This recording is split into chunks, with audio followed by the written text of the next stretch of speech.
Fala pessoal, tudo bem? Como é que vocês estão? Gente, segundo turno das eleições, agora é um momento extremamente crucial, extremamente importante para o nosso país. Nós vamos para o segundo turno das eleições para presidente da República, alguns estados ainda, a maioria para governadores, e nós precisamos trabalhar muito firme na reeleição do presidente Jair Bolsonaro. Mas como é que nós vamos fazer isso? Qual que é a estratégia que o governo, o time do Jair Bolsonaro, ali, do presidente, está traçando para esse segundo turno, para essa reversão de votos?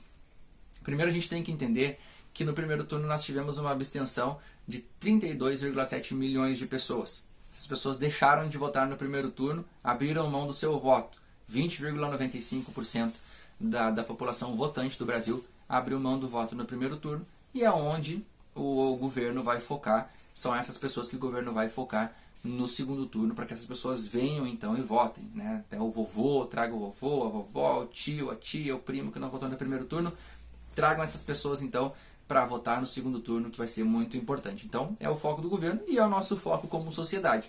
A gente precisa focar então nesses 32,7 milhões de pessoas que não votaram no primeiro turno e trazê-los para que eles possam então exercer o seu papel de cidadão e possam votar no nosso próximo presidente, que se Deus quiser vai ser o presidente Jair Bolsonaro. Então, foco nas abstenções dos votos. Também tem os nulos e os brancos, que também são muito relevantes, e a gente precisa, com argumentos, não de maneira agressiva, mas com argumentos, mostrar os feitos do atual governo, para que as pessoas então façam a sua escolha, né, e que as pessoas então decidam pelo voto no atual presidente, o Jair Bolsonaro. E nós precisamos mostrar os feitos desse governo. O que esse governo fez para que eu vote nele de novo? Que eu votei em 2018, mas agora eu vote nele em 2022. Entendendo que em 2018 a Câmara e o Senado não era à direita como é hoje. Ainda assim, andaram algumas reformas importantes. Tem muita coisa para acontecer, mas a reforma, por exemplo, da Previdência que ela andou, mas ela foi muito dissecada pela esquerda mesmo, né? Pela Câmara, pelo Senado, ela foi muito dissecada, foi muito desidratada, e isso foi muito relevante. Muitas coisas ali que eram pautas foram retiradas, mas ainda assim que passou a reforma. O que nesse ano a probabilidade disso não acontecer é muito maior, nas reformas que nós temos ainda para andar, a reforma trabalhista também. Então nós temos algumas coisas para andar nesses próximos 4 anos, que com essa nova Câmara e esse novo Senado, então a probabilidade de andar é muito maior.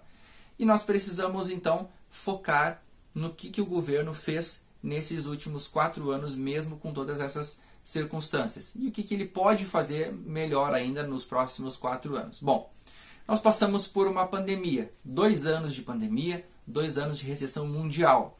E o governo federal foi lá e criou o auxílio emergencial, que injetou dinheiro na veia, direto nas pessoas, como diz o Paulo Guedes. Esse dinheiro foi injetado nas pessoas. Não passou pelo governo, ou não passou por aqui, não. Foi direto na pessoa, direto no cidadão, o que auxiliou muito na própria economia, mas o mais importante, não permitiu que muitas pessoas morressem de fome, né? Porque as pessoas focaram muito, e realmente foi uma coisa terrível que nós passamos numa pandemia, mas a gente ouviu muito, fica em casa e a economia a gente vê depois, e a gente percebe o quanto o mundo está sofrendo com isso.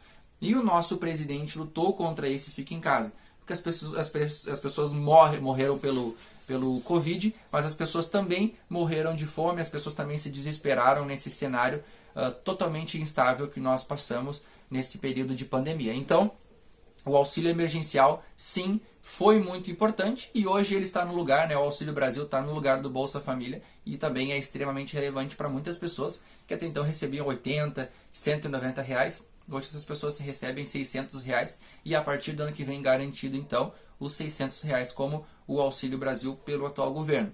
O benefício do emprego também, o BEM, que foi o seguinte: as empresas no momento da pandemia, essas empresas começaram a desligar em massa os funcionários, por causa que nós estávamos num momento pandêmico ali e as empresas estavam fechadas, e o governo falou e disse: não, seguinte, vocês garantem o emprego e nós pagamos parte do salário, vocês pagam uma parte, nós pagamos a outra, e aí assim a gente consegue garantir o emprego da população, o que foi muito importante também nesse período.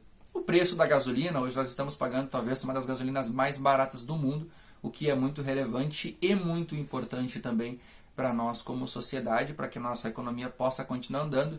Vide que nós temos muitas pessoas que dependem do veículo para trabalhar, ou trabalham, né, com os aplicativos, Uber, enfim, 99, o próprio taxista, precisam do combustível. Hoje ele está mais barato do que o próprio GNV, empatando ali em muitos lugares com o etanol. Então isso também é um ponto muito relevante e muito importante, e um argumento muito interessante que a gente pode colocar aí para aquelas pessoas que se abstiveram do voto.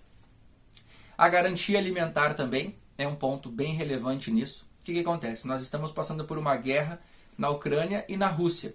E o presidente foi até a Rússia no início do ano, conversou com o presidente Vladimir Putin e garantiu a chegada de fertilizantes no Brasil.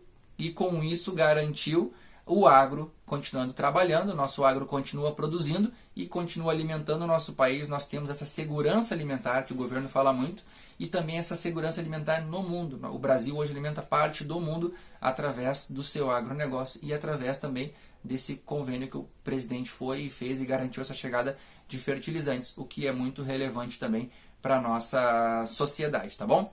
Então, garantia alimentar, os feitos na infraestrutura também, o Tarcísio, o pessoal chama de Tarcisão do asfalto, isso é muito relevante a gente focar também e a gente enfatizar. Muitas obras não terminadas, muitos lugares onde os caminhoneiros não conseguiam passar, ficavam às vezes dias presos nas estradas porque não tinham como passar, e aí o Tarcísio foi em muitas áreas, né, como ministro, em muitas áreas foram asfaltadas, e aí hoje tem essa facilidade também nas passagens, enfim, os fretes eles acabam ficando mais em conta por isso.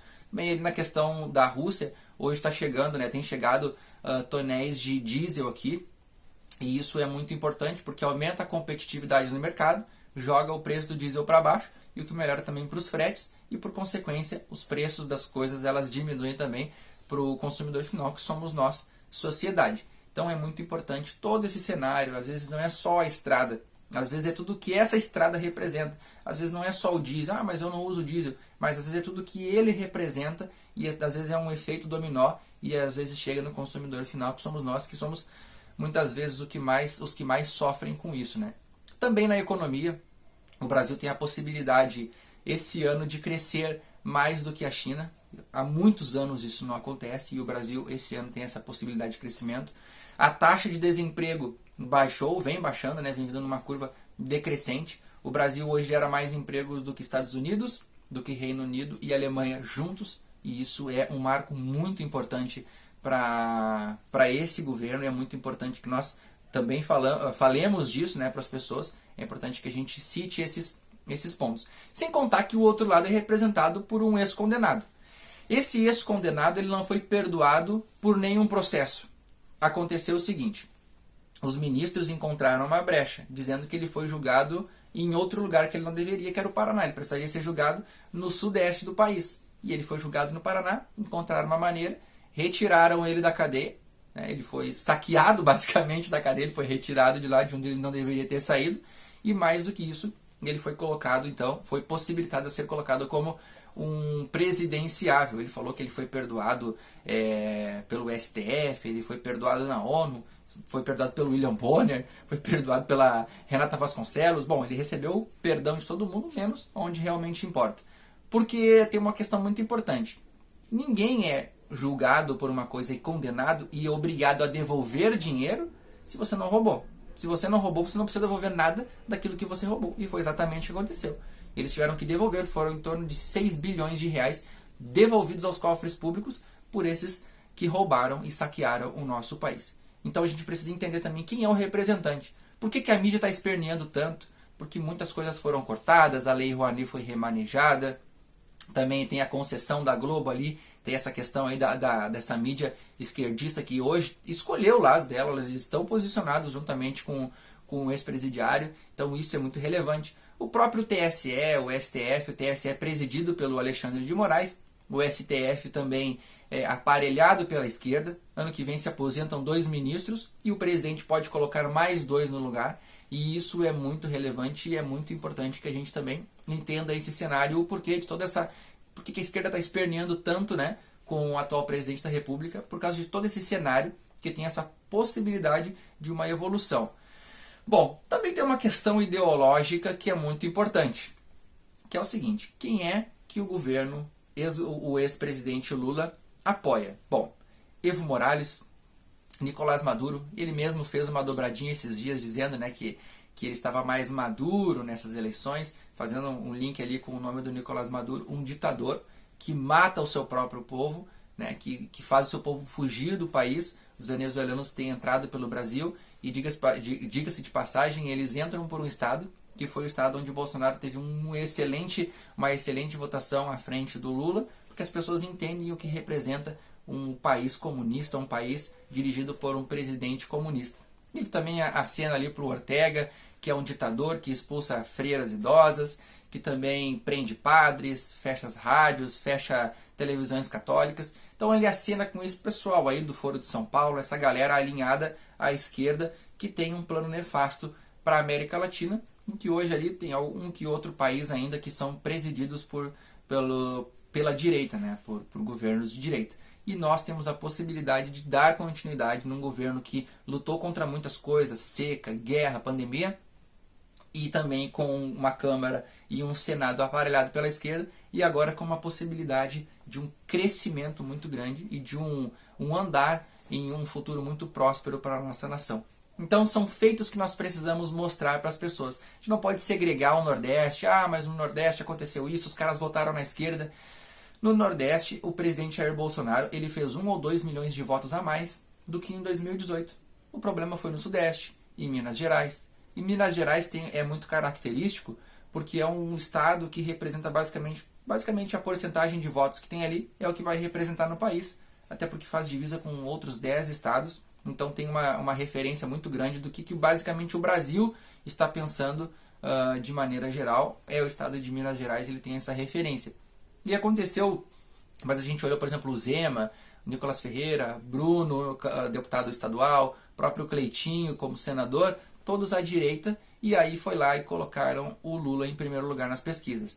No norte e nordeste de Minas Gerais, houve uma dobradinha muito esquisita, totalmente deturpada, que era Lula Zema. As pessoas sabiam que o Zema levaria, né, com uma ampla vantagem, então eles fizeram uma dobradinha ali, Lula Zema. O cara votava no Lula e votava no Zema para governador do estado. E no segundo turno agora, o Zema declarou voto ao presidente Jair Bolsonaro, tem feito campanha.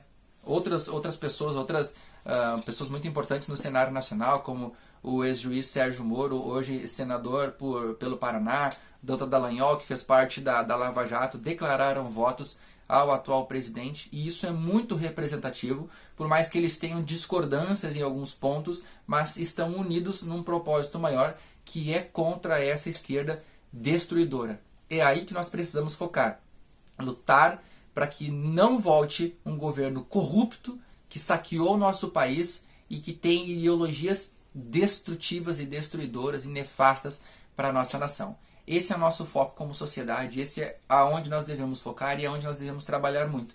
E é de maneira argumentativa, mostrando feitos e não segregando, não tratando as pessoas com inferioridade, porque nós não somos superiores a ninguém. Tem uma questão muito importante também que esse governo fez, que é o marco do saneamento. As pessoas tendo dignidade, tendo uma estrutura de tratamento de esgoto, porque isso representa muitas doenças e as pessoas às vezes são colocadas em hospitais porque elas não é tratado a causa, só é tratado o efeito que aquilo representa. Mas a causa é uma falta de saneamento básico, a causa às vezes é uma subnutrição, às vezes também a pessoa não tem condições. A transposição do São Francisco é algo muito relevante e foi muito relevante para o Nordeste. As pessoas hoje têm a dignidade mínima de ter água em casa. Então as mulheres principalmente, né, elas não precisam sair para procurar água em algum lugar. Não, hoje as pessoas elas têm uma estrutura, elas têm água por causa da transposição do São Francisco, que foi concluída pelo atual governo. Então são coisas relevantes que nós precisamos mostrar à sociedade de maneira clara, de maneira sincera também. As pessoas elas dizem muitas vezes, o presidente ele fala A ou B, ele é muito grosseiro, ele é muito estúpido, mas os feitos são muito maiores do que às vezes a maneira que ele coloca as palavras, e isso nós precisamos mostrar e nós precisamos trabalhar arduamente para que o governo Bolsonaro seja reeleito nesse segundo turno. Tá certo, gente? Muito obrigado. Você que gostou, compartilha esse vídeo, curte aqui o vídeo também, se inscreve no canal, assina as notificações. E aí vai nos comentários ali também, coloca ali o que você achou do vídeo, o que você concorda, o que você discorda. E a gente vai batendo um papo junto, tá bem? Que Deus te abençoe e até o próximo vídeo.